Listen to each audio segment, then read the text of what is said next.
Amigos, boa tarde, bom dia, bem-vindos a essa jornada do residente, conhecimento na prática, onde nós faremos aqui um Heart Team com a participação direta dos residentes, não só na apresentação, mas também na discussão dos casos. Tá? Então, para essa sessão, eu tenho o prazer de convidar a apresentadora do caso, a doutora Isabela de Camargo Preto Piscopo, residente de cardiologia do Hospital Israelita Albert Einstein aqui de São Paulo, bem-vinda. Se quiser ficar aqui um pouquinho, eu já vou também compor a mesa de debatedores, começando pela doutora Rayane Kaline Neves, que ela é cardiologista pela FAMERP e fellow atual do Métodos Gráficos do INCOR aqui da FMUSP. Bem-vinda, Rayane. Também tenho o prazer de chamar a doutora Larissa Paulino, residente de cardiologia clínica, também pelo INCOR, aqui da Faculdade de Medicina da USP. Vamos ter também um comentarista da residente de hemodinâmica, né, da residência de hemodinâmica, o Dr. André Moreira Nicolau. Bem-vindo, André, também do Instituto do Coração, aqui da Faculdade de Medicina da USP. E o Luca, Dom Pierre, Dr. Luca, que vai ser o comentarista, ele é residente de cardiologia clínica, mas também vai colaborar na discussão aqui de indicação cirúrgica, também residente do INCOR, da Faculdade de Medicina da USP. E tenho o prazer de chamar um grande mestre das valvopatias, professor Tiago Bignotto, querido amigo cardiologista, um grande incentivador de aprendizado em doenças em valvopatias, um grande orador, e com certeza ele vai poder comentar aqui todas as discussões feitas pelos nossos colegas. Eu vou me sentar ali do lado dele, a doutora Isabela vai começar a sua apresentação, e aí a gente vai fazendo essa discussão interativa. Tá bom? Nós temos 40 minutos, e na sequência teremos um segundo Heart Team, também com a participação dos residentes. Isabela, bem-vinda, obrigado mais uma vez.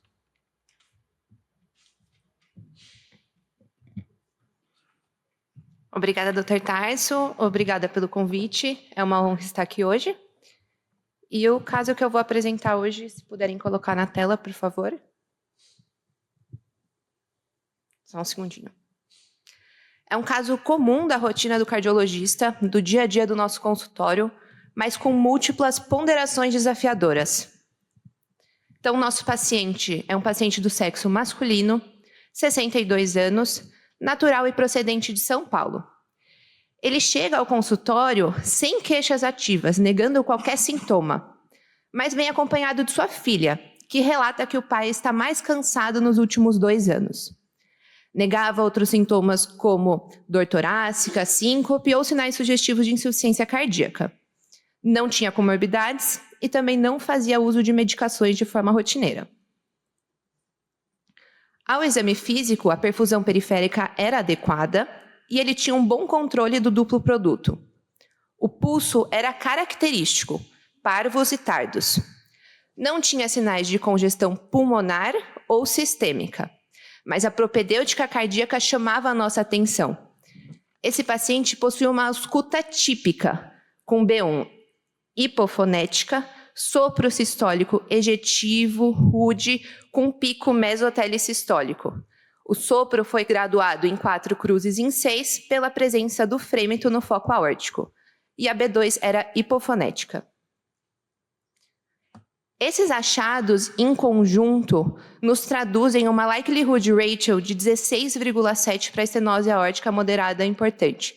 O que é isso? Isso é uma elevada probabilidade pré-teste de estenose aórtica importante. O eletrocardiograma, como os senhores podem observar, mostrava pouco sinal de dano miocárdico.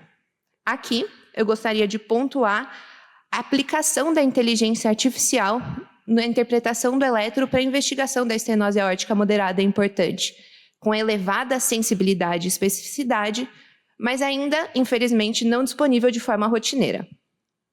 Influenciamos a nossa hipótese diagnóstica com a realização do ecocardiograma transtorácico, que nos trouxe informações interessantes sobre a válvula aórtica. Uma área valvar de 1,13, com gradiente médio de 18 milímetros de mercúrio.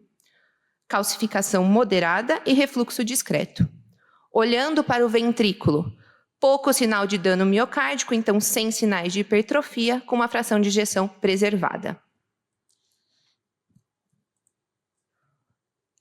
O primeiro vídeo, vocês podem observar, é um eco transtorácico, janela paraesternal eixo longo, que mostra uma calcificação aórtica moderada, promovendo uma aceleração do fluxo transvalvar, com velocidade máxima de 2,84. Aqui eu gostaria de enfatizar tanto o septo quanto a parede posterior, realmente sem sinais de aumento de espessura. Isa, parabéns pela apresentação. Rayane, olha que situação interessante. Então, nós temos um senhor trazido pela filha, ele se acha assintomático, a filha acha que ele está cansando um pouquinho, nada mais do que a regra no dia a dia da nossa vida à beira-leito, né? Ao examiná-lo, a Isa encontrou uma alta probabilidade da presença de estenose aórtica anatomicamente importante. O exame físico é um ponto de partida, a gente sabe que a acurácia não permite nem confirmar, nem afastar uma valvopatia apenas com esse dado, né, anatomicamente importante. O eletro normal, né? E foi para o eco que trouxe o conceito da presença de estenose aórtica, mas deu uma área de 1,12, 1,13. E ficou com um jeitão ali de uma estenose aórtica moderada. Você está satisfeita apenas com essa investigação ou você faria algo a mais para investigar a situação desse paciente? Primeiramente, boa tarde a todos.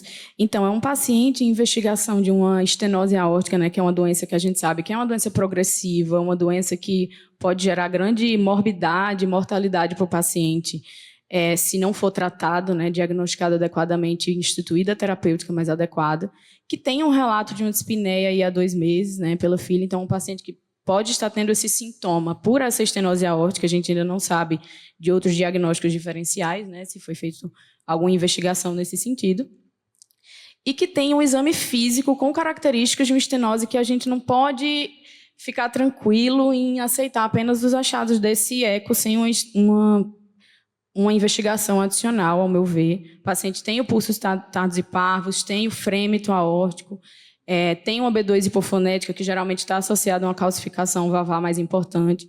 Então, com esse achado do ecocardiograma, sugerindo uma área valvar moderada, um gradiente baixo também, abaixo de 25, tem uma velocidade também de pico baixa, eu faria uma tomografia para a gente poder avaliar melhor essa calcificação da válvula e ver se a gente conseguiria reestratificar essa gravidade, né, dependendo do exame, e também fazer investigação adicional buscando uma doença coronária também por conta da idade da paciente, sabendo da epidemiologia hoje, paciente de 60 anos, também a gente tem que procurar essas outras causas da dispneia, mas pediria a tomografia. Perfeito. Professor Tiago, o senhor que também é um exímio ecocardiografista, a doutora Rayane, então, parte de uma grande chance de estenose aórtica importante, o eco desce um degrauzinho, então ela acha que ainda não é possível nem confirmar nem afastar uma estenose aórtica importante e solicita mais um exame para essa definição, ou afastar de vez ou confirmar de vez.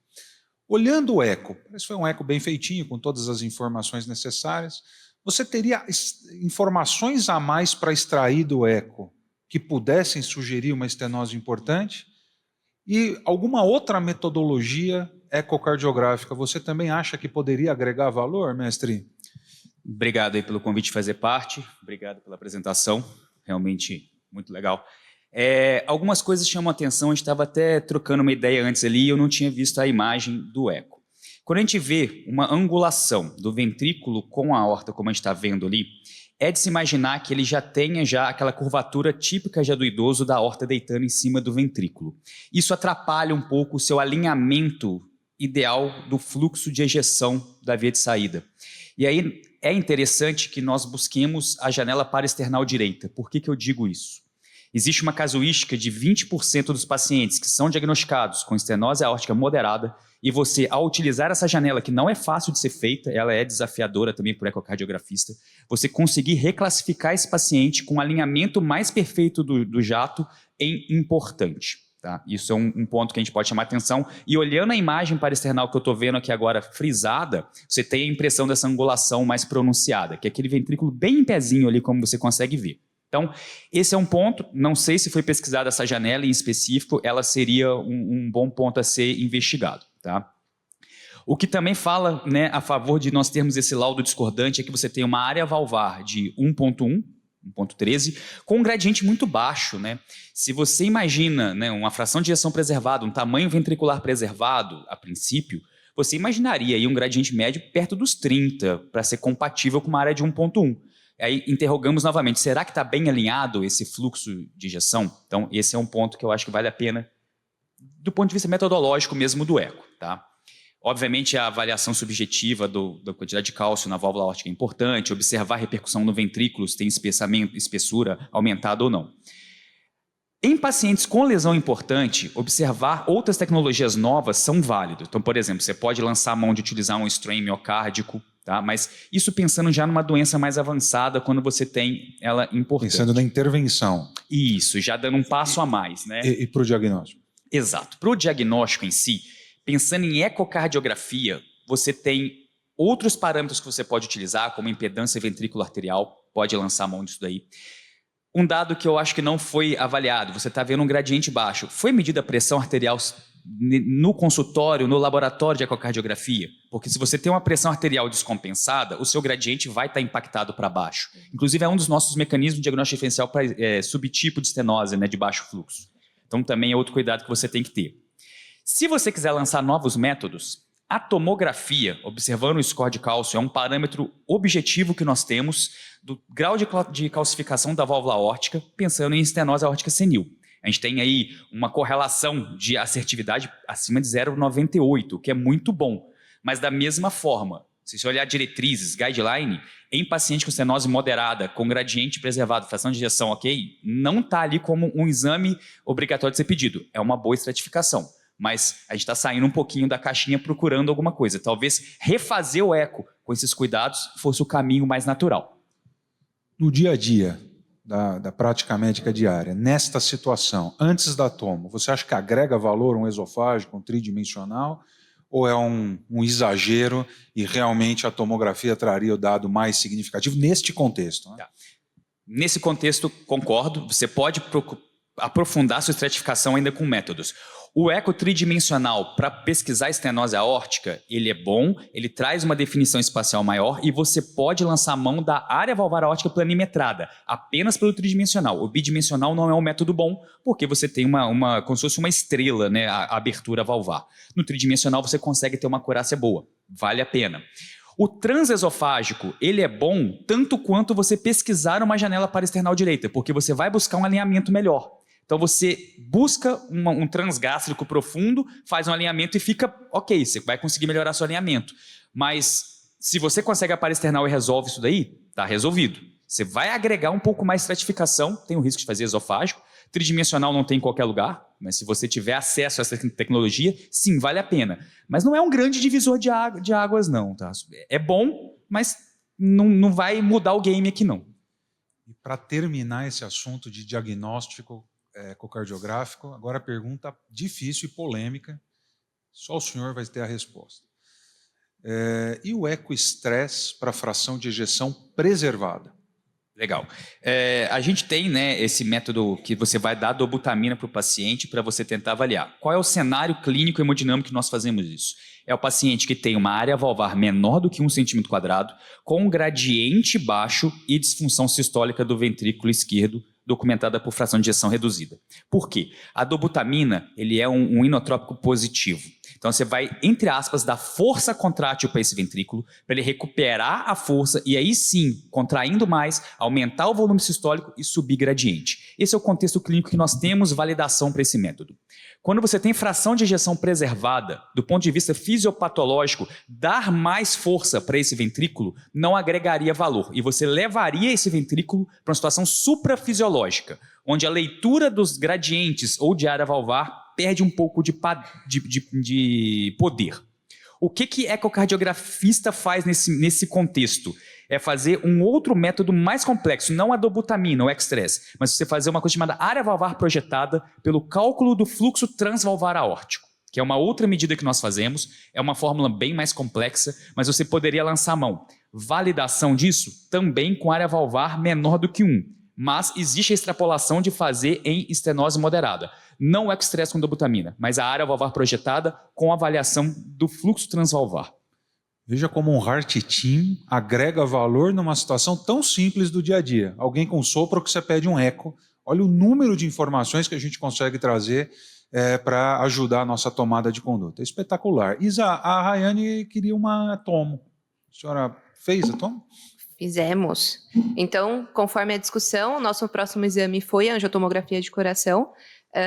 Do ponto de vista das coronárias, score de cálcio de 0, sem redução luminal significativa, então excluindo o diagnóstico diferencial que a Rayane pediu.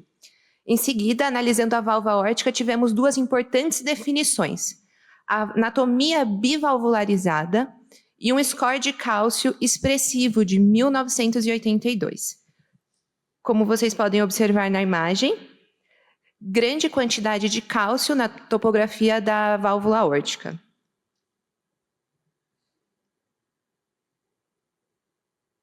Perfeito. Depois, se a Rayane também quiser comentar, fique à vontade. Mas queria perguntar para a Larissa. Aliás, Rayane, quanto que é um corte que a gente considera uma estenose aórtica importante na mulher e no homem? O score de cálcio tem uma diferença, né, do valor para mulher e homem.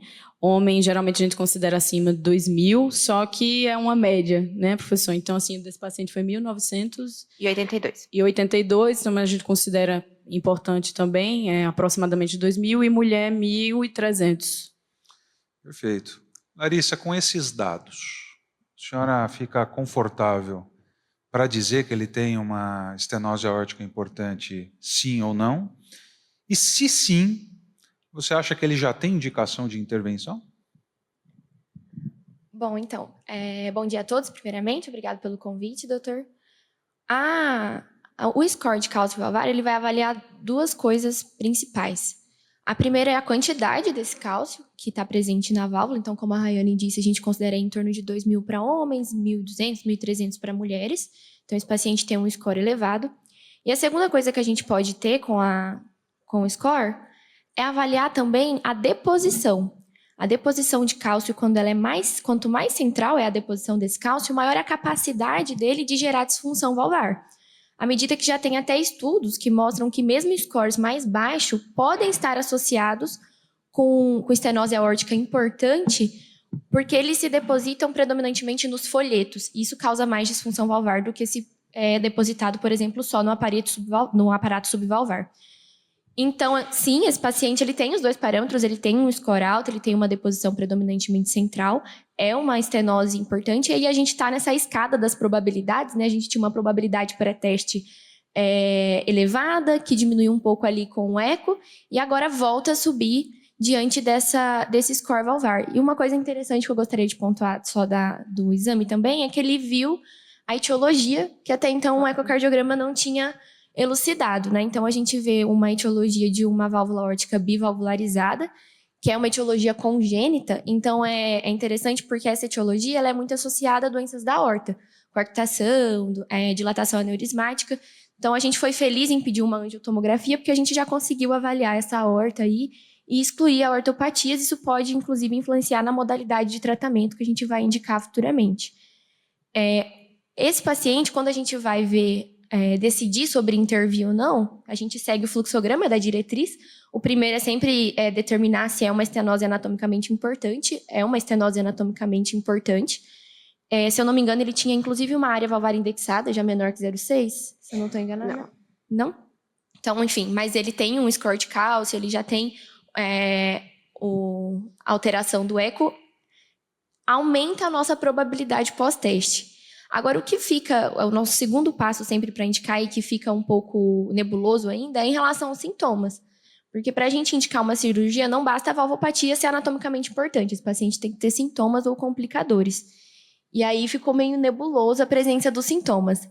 O que a gente pode fazer, às vezes, quando a gente tem dificuldade de determinar sintomas, é submeter esse paciente a um teste de esforço. Colocar esse paciente num teste ergométrico, por exemplo, e avaliar se durante o esforço ele tem sintomas, tem alteração eletrocardiográfica, queda da pressão durante o esforço, e determinar melhor esse segundo passo para a gente decidir sobre intervir ou não. Excelentes ponderações, hein, Larissa? Muito bom, obrigado. Acho que não tem outra hipótese diagnóstica, né? Então, afastou qualquer outro dano miocárdico, qualquer outra doença miocárdica, cardiomiopatia hipertrófica, etc. Apesar de ser incomum a manifestação apenas com dispneia, afastou doença coronária. Tomografia também traz diagnósticos diferenciais, pulmão, etc. Não tem absolutamente nada, tem apenas uma estenose aórtica. Mestre, o senhor... É o Tiago, mestre. O senhor, com esses dados, já fica seguro dessa sensação que a filha acha que ele está mais cansado, com esse único diagnóstico presente, ficar já seguro de que esse paciente precisa de uma indicação? É interessante, acho que a gente parte do ponto de vista anatômico e funcional de que ele tem realmente estenose aórtica importante. Muito provavelmente a questão do eco tenha sido alinhamento de fluxo realmente, porque agora a gente tem algo objetivo corroborando essa ideia. O exame físico dele era muito rico para doença importante, parvos e tardos, presença de frêmito.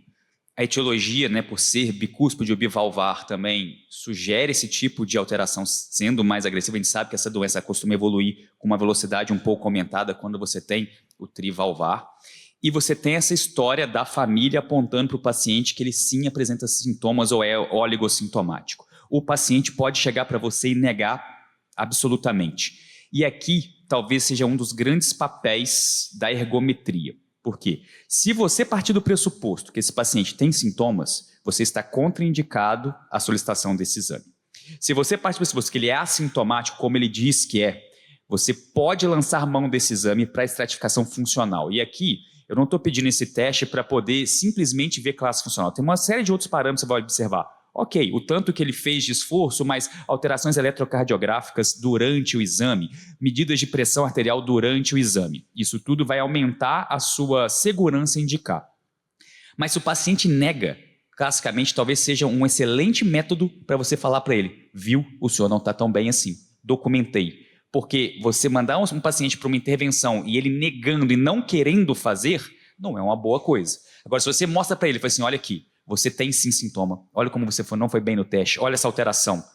A cabeça dele muda, a compreensão da doença dele muda e fica mais fácil você também se embasar nisso, como documentando que ele é sim sintomático e tem sua limitação funcional. Agora eu vou nas profundezas, mestre. Tudo bem, não tem sintomas, chegamos à conclusão que não tem. Que vantagem eu tenho de ficar olhando a evolução da história natural de uma estenose aórtica importante, do indivíduo que não tem nenhum diagnóstico diferencial, baixíssimo risco de qualquer intervenção e acesso ao que é do bom e do melhor? Com estes preceitos. Acesso ao que é do bom e do melhor, baixo risco para tudo, né? Que vantagem eu tenho de ficar, supondo que a gente considerasse ele assintomático? Perfeito.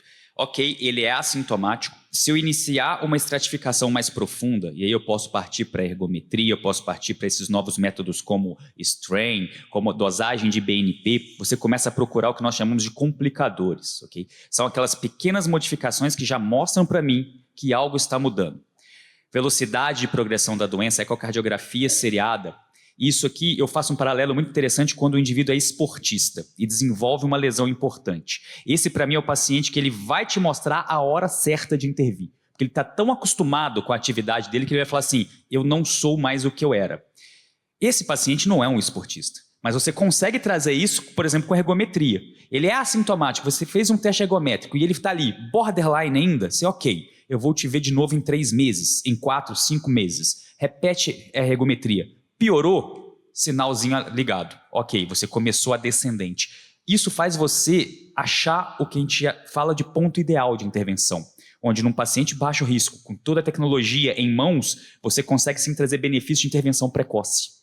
É o grande cenário disso. Não é aquele cenário do paciente cheio de comorbidades, alto risco cirúrgico. Esse a gente não discute nisso. A gente discute esse paciente, onde ele é rígido, baixo risco cirúrgico, você tem todo o arsenal, um serviço de intervenção de ponta com baixa complicação, Se você consegue encontrar esse ponto, você evita que ele comece a ter sequelas e repercussão hemodinâmica para o resto da vida dele. Você dá para ele o ponto máximo de sobrevida e durabilidade.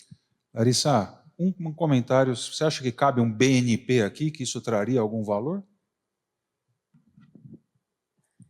Bom, como a gente não tem certeza dos sintomas do paciente, aí eu acho que a gente vai pelo lado que o doutor falou. A gente vai procurar outros parâmetros que ajudem a gente a decidir pela intervenção. Acho que poderia ajudar, mas a gente tem que ver também que alguns pacientes eles começam a fazer uma autolimitação. Então, é um paciente que ele não tem sintomas às custas de uma autolimitação. Parou de ir no mercado, parou de fazer o que fazia antes e não relata isso. Então, talvez procurar melhor saber como é o dia a dia desse paciente, conversar com a filha melhor, porque a filha parece ser uma pessoa determinada, é médica, e viu essa dispneia, esse cansaço no pai nos últimos meses, né? Mas poderia sim ajudar, acredito, ou um teste ergométrico, enfim. Mas talvez esse paciente seja sintomático e só não esteja realmente percebendo, esteja fazendo uma autolimitação aí e poderia ser melhor avaliado. Doutora Isabela, o que vocês interpretaram desta situação? Então, chegou a hora de embasarmos nossas condutas no algoritmo da última diretriz de valvopatias, última diretriz brasileira. Confirmado que nosso paciente tem uma estenose aórtica anatomicamente importante aqui, por toda essa discussão, etiologia bivalvularizada, bicúspide. Talvez valesse a pena a gente lembrar que também não tinha ortopatia anatomo, né? Não tinha ortopatia anatomo. Os sintomas, mesmo que interpretados como assintomático e definidos sem complicadores, o segmento pela diretriz deve ser individualizado. Então, nesse momento, foi proposto para o paciente tanto o watchful waiting quanto a intervenção. Foram pontuados os riscos e benefícios de cada uma delas e foi definido pela intervenção. Nesse período, desde que foi definida a intervenção até a internação do paciente, devido a algumas questões burocráticas, ocorreu um intervalo de 3 meses, que comprovou a progressão dessa estenose aórtica. Então, aqui nesse novo eco, que é o eco da internação, temos uma área valvar já reduzida de 0,93, um gradiente que aumentou para 32 milímetros de mercúrio, uma velocidade de pico que também aumentou para 3,6. Já no ventrículo esquerdo, agora temos o tão esperado dano miocárdico, hipertrofia concêntrica e hipertrofia septal, como podemos observar na imagem a seguir.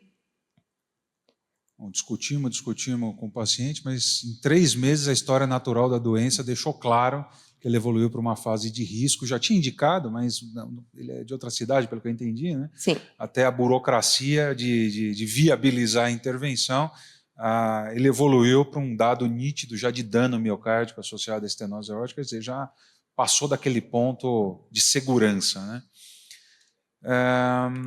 Maravilha, indicada a intervenção. André. Oi. Quantos anos o paciente tem, Isa? 62. 62. O senhor é um hemodinamicista. TAV para todo mundo? Ou ainda se faz cirurgia no mundo? Bom dia. Primeiro, obrigado, professor, pelo convite. Então, acho que para responder essa pergunta aqui de cirurgia ou TAV, né, eu acho que a gente tem que revisitar um pouquinho onde que a gente está pisando em termos de evidência, né, do que a gente já tem de locais para TAV, onde TAV é melhor ou TAV igual a cirurgia. E a gente partiu dos pacientes inoperáveis, alto risco, moderado risco, baixo risco, com uma série Partners, com as portas Score Valve, diferentes tamanhos de prótese. E o fato é que nesses estudos pivotais aí com TAV, a gente sempre teve 2 questões que eu acho que são importantes na decisão para esse caso, que é, primeiro, os pacientes sempre sintomáticos, né? Então, ninguém randomizou pacientes assintomáticos, como a gente entende que esse paciente é no momento para TAV ou cirurgia. E a gente excluiu uma série de pacientes que a gente entendia que por questões técnicas ou por questões anatômicas, talvez ainda não fosse o momento para tentar fazer a TAV. E dentre esses pacientes, a gente excluiu os pacientes bicúspides, como esse paciente que a gente está conversando aqui. Além disso, mesmo nos estudos de pacientes de baixo risco, STS menor que 4, como o Partner 3, a gente também tem uma idade média dos pacientes muito acima desse paciente nosso. Então, a idade média do Partner 3, acima de, na verdade, 72 anos. A gente tem só 25% dos pacientes no Partner 3 abaixo de 70 anos. Então, o nosso paciente ele é assintomático, ele é bicúspide e ele é jovem. Então, são 3 fatores que a gente tem que ponderar aqui. Do ponto de vista do bicúspide, eu queria falar um pouquinho da parte técnica, né? Aqui como falando a parte da minha área como da hemodinâmica, qual é a questão do paciente bicúspide, né? Se é que vale ou não vale a pena a gente fazer um estudo dedicado a isso, se é que vale ou não vale a pena a gente duvidar de que TAV seja melhor do que cirurgia no paciente bicúspide. E a gente tem algumas questões. A primeira questão é uma questão que já foi explorada aqui, que é a questão do paciente bicúspide ter uma alta associação com doenças da aorta, onde a TAV vai poder ajudar pouco ou não ajudar nada. Não é o caso do nosso paciente, mas é uma coisa que a gente tem que estar muito esperto. 25% dos pacientes bicúspides que vão para a cirurgia por estenose aórtica têm ortopatia associada. Uma segunda questão é uma questão da morfologia da válvula aórtica desses pacientes. Ela não tem um formato tão arredondado como os pacientes tricúspides, ela é mais elíptica. Isso não é um problema para o cirurgião, porque ele vai suturar aquela válvula ali na posição que tem o seio do paciente, o aparato subvalvar, mas para nós hemodinamicistas, ele é redondo sempre. Né? Nosso balão é redondo, a prótese autoexpansíveis ou balão expansível é redondo sempre. Então isso justifica as maiores taxas de leak paravalvar que a gente vê nos pacientes bicúspides com TAV, nos registros retrospectivos. Além da gente ter que usar pressões maiores, aumentar a leak paravalvar, então a gente acaba tendo maior taxa de lesão de anel valvar nos pacientes bicúspides nos estudos retrospectivos e também maior chance de BAVT nesses pacientes. Lesão do anel, catástrofe, né? Não é uma catástrofe, professor. A gente nos registros vê que pacientes que são de riscos cirúrgicos elevados, que são submetidos a TAV, eles vão bem, né? Então, não é o caso do nosso paciente, mas se esse paciente fosse um paciente de maior risco cirúrgico, a gente está autorizado a fazer TAV nesses pacientes. Ser bicúspide não é uma contraindicação a TAV, não é essa a impressão que eu quero passar aqui. A gente tem registros grandes já dos pacientes, principalmente nos Estados Unidos, com segmentos razoáveis nesses pacientes, mostrando bons resultados, mas pacientes de alto e moderado risco cirúrgico. Eu quero trazer aqui só mais uma evidência, desculpa, professor, me prolongar na resposta, mas é um estudo muito fresco que foi apresentado agora no EuroPCR, que é um dos maiores congressos da nossa especialidade, que é o Notion 2, que randomizou pela primeira vez pacientes bicúspides para TAV ou cirurgia. 75% dos pacientes eram tricúspides, mas 25% eram bicúspides, é uma amostra razoável.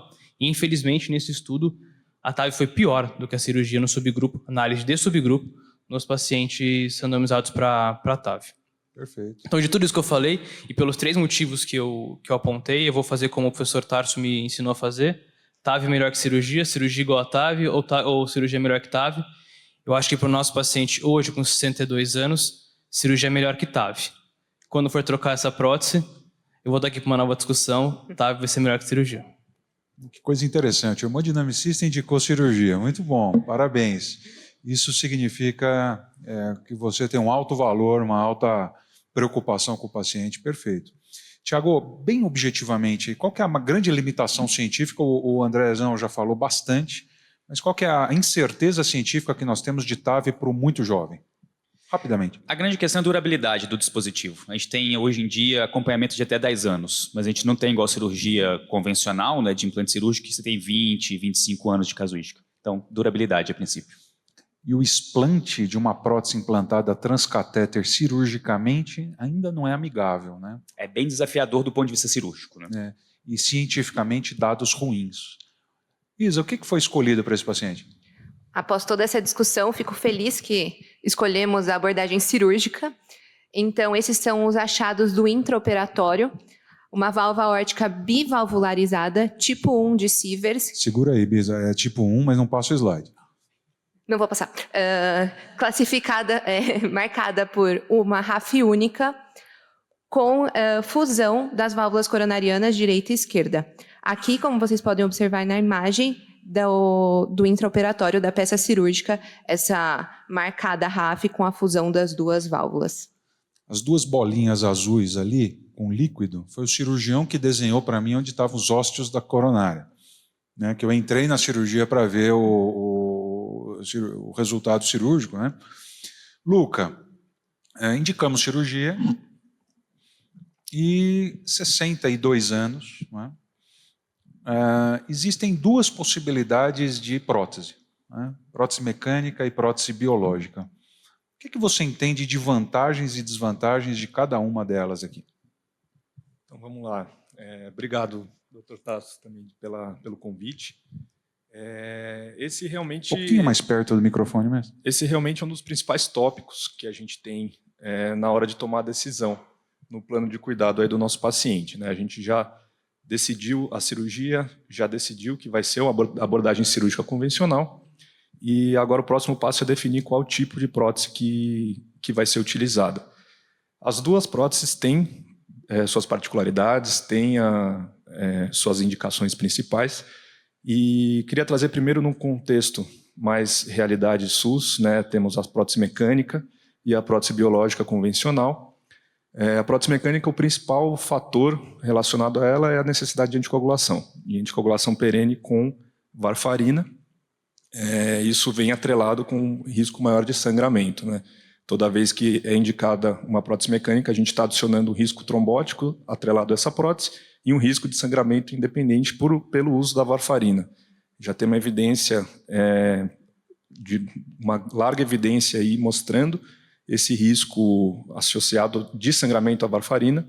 O exemplo do ROCKET-AF, né, em pacientes não valvares, mas o uso da varfarina em comparação com os DOACs mostrou uma alta incidência de sangramento, de complicações, eventos adversos de sangramento.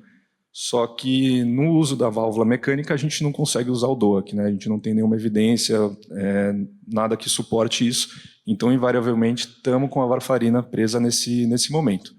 E, por outro lado, a prótese biológica dispensa anticoagulação, mas ela tem uma durabilidade um pouco menor, né? A gente calcula aí uma média de 10 anos, podendo variar, claro, dependendo do perfil de paciente. O paciente mais jovem tende a ter uma degeneração mais rápida dessa prótese, enquanto o paciente mais velho, com uma idade mais avançada, a prótese dura um pouco mais.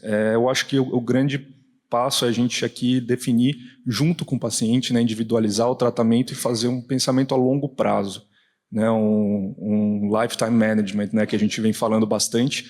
Então, a gente vai traçar o perfil do nosso paciente, a ocupação, se ele tem um alto risco de sangramento, a expectativa de vida, comorbidades e tudo mais, para aí definir a melhor prótese. E puxando agora para o nosso caso, né? O nosso caso é um paciente de 62 anos, com poucas comorbidades, um risco cirúrgico aceitável, vai ser submetido à cirurgia e ele tem uma expectativa de vida, espero que maior que 20 anos. Né? A gente está pensando, independente da prótese, a prótese mecânica ali em torno de 20 anos, dependendo da ocorrência ou não de disfunção, uma nova abordagem para ele lá na frente. Entre as próteses mecânicas, num contexto ideal, esse paciente tem acesso, né, a uma variedade de procedimentos e mais tecnologia e mais recurso. Entre a mecânica, a gente tem a ONX, que foi estudada, né, a prótese bivalvularizada também, que tolera uma faixa de anticoagulação mais baixa. Né, os estudos PROCT mostraram um INR com uma faixa um pouco mais baixa, tolerando o uso dessa prótese. Só que também ela ainda não tolera o uso dos novos anticoagulantes, né? O PROACT 10A mostrou isso não foi favorável, o estudo foi interrompido.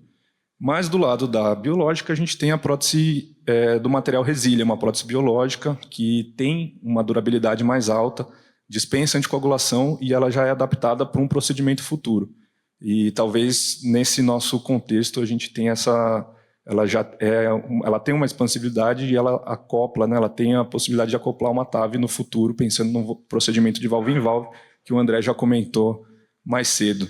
Então, acho que nesse momento a gente consegue ponderar, conversar com o paciente e decidir essa escolha em conjunto, talvez favorável à prótese Resília, aí, projetando ele com seus 80 anos, o André fazer um valve em valve. Tiago, em você, uma prótese mecânica ONX, o senhor está com 62 anos, né? Ou uma biológica de alto padrão para um valve em valve no futuro? Objetivo, biológico, alto padrão, valve em valve no futuro. Eu também. Isa, o que aconteceu com o paciente? Excelente. Foi optado pelo implante da bioprótese Inspires Resília, posição aórtica número 25, com tempos cirúrgicos breves e sem complicações. Observem agora o momento exato da descida da prótese no intraoperatório.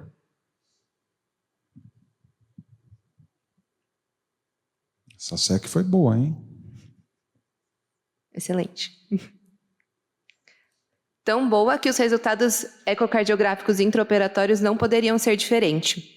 Então, a válvula aórtica normoposicionada, com gradiente sistólico máximo de 12 milímetros de mercúrio, sem derrame pericárdico ou outras complicações. A evolução clínica do paciente também foi muito satisfatória. A extubação ainda ocorreu dentro do centro cirúrgico. No segundo pós-operatório, foram retirados os drenos e o paciente já iniciou deambulação e fisioterapia motora, com alta hospitalar no quarto pós-operatório. Eu finalizo essa apresentação ressaltando 4 pontos principais. A importância do fluxo diagnóstico, pautado pela nossa diretriz brasileira de valvopatias, e o uso do score de cálcio valvar nos casos desafiadores para definirmos melhor a importância, a anatomia, se ela é importante ou moderada, da válvula aórtica. Quanto a pacientes assintomáticos, sempre ponderar a intervenção precoce, lembrar da intervenção ideal, inicialmente, antes dos sintomas e antes do aparecimento dos complicadores.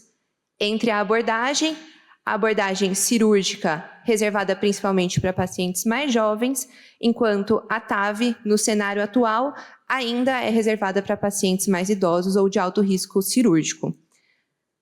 Decidida pela rota cirúrgica, a escolha da prótese mecânica é amigável em posição aórtica, mas ainda exige uma anticoagulação com varfarina, enquanto a prótese biológica, em sua maioria, é reservada para pacientes mais idosos, sem necessidade de anticoagulação. Interessante esse caso. O paciente ele foi avaliado sem remédio, foi para a cirurgia, tem alta sem medicação. Quer dizer, é um time perfeito de evitar dano miocárdico, né? E tem um estudo dinamarquês muito bonito que mostra que esse paciente volta a ter expectativa de vida como se não tivesse o problema igual da população geral. Rayane, 6 segundos para suas considerações finais. Então, como a Isa já falou, né, é importante a gente, nos casos desafiadores, a gente procurar exames complementares, né? Eu até ia comentar aqui da ergometria, que é importante também para a gente ver questão de capacidade funcional, resposta pressórica, sintoma durante o exame, buscar exames laboratoriais, BNP, também para ver se tem alteração, que são fatores complicadores. A cirurgia, né, a gente conseguir classificar o paciente em baixo risco cirúrgico, alto risco cirúrgico, ver a idade, a anatomia da válvula para melhor indicação, se é percutânea ou cirúrgica, né? E a importância de fazer essa avaliação meio de heart team mesmo, juntar o cardiologista clínico, discutir com o ecocardiografista, com o intervencionista, para conseguir a melhor decisão para o paciente. Larissa, 4 segundos. Bom, eu acho que a mensagem que fica é essa da conduta individualizada mesmo, né? A diretriz deve nos guiar, mas a gente sempre tem que levar em consideração quem é nosso paciente e onde ele está. Então, realmente não faz sentido, nesse caso, a gente esperar o paciente evoluir com dano miocárdico, com sintomas inequívocos, e tem casos que faz sentido a gente esperar, dependendo de onde a gente está, quem é esse paciente, qual é o risco cirúrgico dele. Então, no fim, eu acho que sempre a conduta individualizada, o heart team é muito importante, conversar com os colegas para decidir o melhor. Andrezão, 3 segundos. Só queria falar uma coisinha só, que eu acho que eu não falei ainda, que é o sentido que eu acho que a gente está caminhando aí na intenção de devolver esse paciente para uma mortalidade igual da população em geral, em abordar esses pacientes cada vez mais, talvez precocemente, uma série de novos estudos em pacientes com disfunção ventricular, sem disfunção ventricular, como a Low TAVR, para tentar poupar esse paciente do eventual dano miocárdico e trazer ele para uma mortalidade igual da população. Luca, 2. Eu acho que a principal mensagem que fica é em relação a esse plano também de longo prazo, né, esse plano de cuidado, pensar que o paciente tem uma expectativa de vida mais alta, a nossa população está envelhecendo, a gente está pensando em pacientes cada vez mais velhos sendo submetidos a procedimentos e a gente indicar uma cirurgia, pensando num outro procedimento futuro, talvez seja o caminho, né, e o avanço da tecnologia está permitindo isso para a gente. Mestre Supremo. 1 segundo. O tempo que o senhor quiser. Intervenção acertada, método de intervenção acertado, dispositivo acertado. Isabela, parabéns pela excelente apresentação. Rayane, Larissa, André, Luca e Tiago, obrigado pela presença. Foi um prazer estarmos juntos. Gente, até a próxima. Obrigada.